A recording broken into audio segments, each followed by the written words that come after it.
Welcome backstage. Once again, I fear that this is our last time together. I'm a little bit heartbroken, but no better people to end this with from my side than Astro and Peter. We've got a few questions here. We're going to dive right in. Astro, is it even possible, this is from James, by the way, is it even possible to transform a slow-moving, risk-averse company? And please, oh please, do you have any examples? There are. not many. Look, I don't think it's possible to transform a slow-moving company. Once the DNA is set, resetting it is almost impossible. I won't say fully impossible, but it's possible for a large, slow-moving company to set up a separate organization inside itself, but with a real cultural wall between this new group and the rest of the organization, and to give it a very different mission, including and maybe particularly to start the DNA over. And that new place, if it's properly protected and encouraged and empowered, can develop DNA, which over time, maybe if this slower moving part of the company shrinks or doesn't grow, and this does really well, can become the bigger company. Yeah. So I do think it's possible, but that separation is really critical. That makes a lot of sense. It's almost like Steve Jobs and the Mac setting it up. That's right, with the pirate flag. Exactly. Yeah, it's a great example. All right, this one's from Rose. How do I teach my kids moonshot thinking? Do you have any book recommendations on this? Why haven't you written it yet? It's actually a good I don't know. question. I get harassed to write that book all the time. I really worry that this is the point of the talk that I was just giving. The answers, do this, do this, do this, and it's all going to come out fine. That's just not really where the hard part is. The hard part is this human psychology and the reasons why we don't do it, even though we know what the mantras are. So I worry that a moonshot thinking book will connect with the people with a growth mindset who might have already gone to make moonshots anyway, and the people who don't, they won't really get it, or they'll think they will, but they don't, and then they'll feel ripped off when it doesn't work for them, when it's actually the growth mindset that's the real the empowering part of it, not actually whatever I wrote in the book. So I would say to kids, encourage them to try things and encourage them to have a super low ego, at least in the moments in which they get the data back from the world about how the last thing they tried went. And do you have anything that you use with your employees that you can tell they've got a shot at really becoming great, but they don't know how to think about failure not being a permanent state and it's not a criticism of them? Look, when you train animals, you don't give them a lot of negative feedback. That's just like animal training 101. You give them positive feedback, and you ignore them when they do something you don't like. I don't think it's that different with employees. I think it's pretty hard to punish them in effective ways. But what works surprisingly well is when someone does what you want, you say, "That was awesome! I want to be like you when I grow up." And you have to mean it. But if you're in that moment, like, "Oh, that was so gorgeous," then everyone around will be like, "Oh God, I want Astro to say that to me." And then they start trying to be more like that. That's much more powerful than waiting till someone's like at their lowest point and then giving them a pep talk. I mean, a little bit's okay, but I'll give you an example. I had someone who came to my office hours 2 or 3 months ago, and she said, "Astro, I'm so tired. I just face planted for the 4th time in 2.5 years. Because, like, the thing she was working on had just been killed again. She'd helped kill it.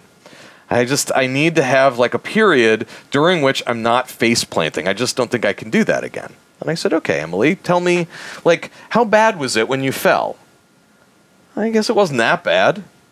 "Were the people around you supportive of you personally?" "Yeah, I guess they were. Actually, they were pretty cool." "Well, when you got up and brushed yourself off, do you have the sense that they held it against you, that you actually impeded your professional progress?" And she said, "No, I guess not." I said, "Then why avoid face planting? Like, avoiding face planting is because you break your leg or because everyone's going to laugh at you. If you can't actually tell me something really bad that's going to happen here when you face plant, why not just go at, full speed down the double black diamond again? Worst case scenario, you face plant. It doesn't even sound like it's that bad a thing to have happen." And she said, "Yeah, I guess you're right." And did she bounce back? Like, was she able to face it again? Yeah, she's been doing great. Oh, that's incredible. All right, next is from Jorge. Why did you write the book Sacred Cows? Do you think marriage is an obsolete construct? No, I don't think I'm very And happily maybe married. for people who don't know, what is So I Sacred Cows? wrote a book with my wife called Sacred Cows, which is sort of trying to unpack the boogeymen about marriage and divorce. These ways of trying to scare and shame people into not having honest conversations with themselves and with their spouses about whether their marriage is really working for them. I'm happily married. I think marriage is great. I just think that it's BS for us to live in a society where you can't actually consider whether your marriage is working for you or not without being a bad person. Because I've never seen fear and shame actually translate into something positive in society.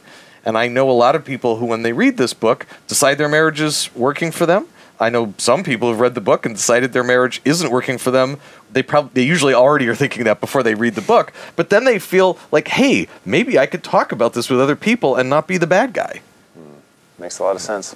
All right, we've got time for one more briefly, and that's from Alex. I think Alex. Yeah. No, I see it. Yeah. So how do you hire people that understand moonshot thinking? What qualities do you look for when hiring at X?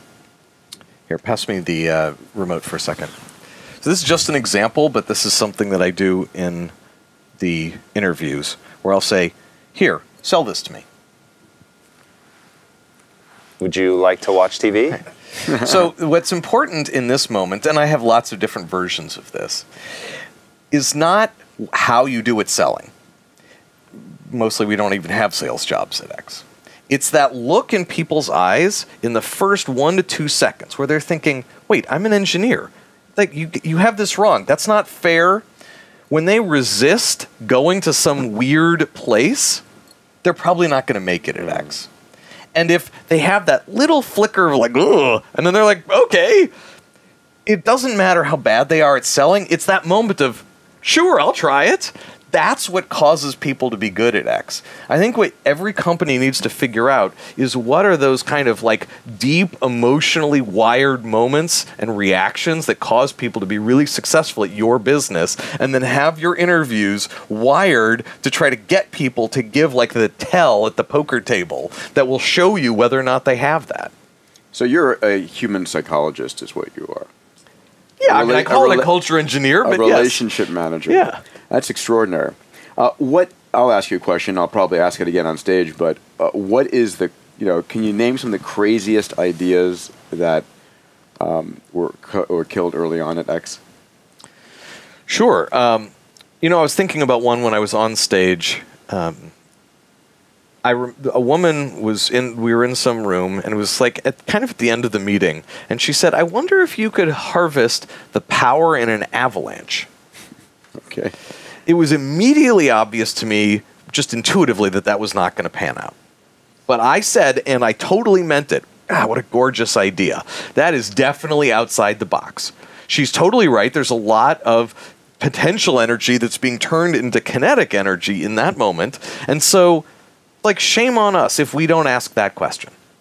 And then I got her to stay with me, actually, after the meeting ended, and we worked out and really satisfied ourselves that it wasn't going to pan out. And I gave her a hug after both of those, and she ended up going on to kill 2 different projects at X. The second of the 2 projects she led and then killed, it didn't really get killed. It got spun out into an independent VC-backed business, which is called Dandelion, and is doing great. And so we should all be so lucky as to fail as much as Kathy's failing. Awesome. I'll give you another funny one that just tickled me that was sort of in the energy space too, where someone said, look, the Earth's magnetic core sloshes around. It's liquid on the inside. And when the liquid sloshes around, is mostly iron, it causes the magnetic field to do this a little bit in the Earth. So if we wrapped a huge piece of wire around like the North Pole, could we induce a huge current in this big piece of copper and then kind of pipe that copper, the current down through the copper pipe to like Norway or somewhere and like make free energy? And slow down the rotation of the Earth. That'd be awesome. Maybe. And it turned out, no, it just, from a cost perspective, that just wouldn't pay very well. But what an awesome idea. People who can say ideas like that, it's only a matter of time till they change the world. Yeah. Right. Astro, thank you. Thank you to everybody in our digital community. You're going to please stick with us for the last our 30 minutes with Astro and then my closeout for the day. I'm going to want your ideas on what topics we should be covering next year. You know, what turns you on? What's sort of insane and fun and crazy that would be light your MTPs and your moonshots. Tom, thank you so much, pal. You've been pleasure, extraordinary. I love you for who you are. You're a great person. Man. Thank you. Back. Thanks for having me on the couch. Absolutely. Thanks for being here. Appreciate it. All right, See you guys soon. Take See care. you guys on stage in a few minutes. Thanks.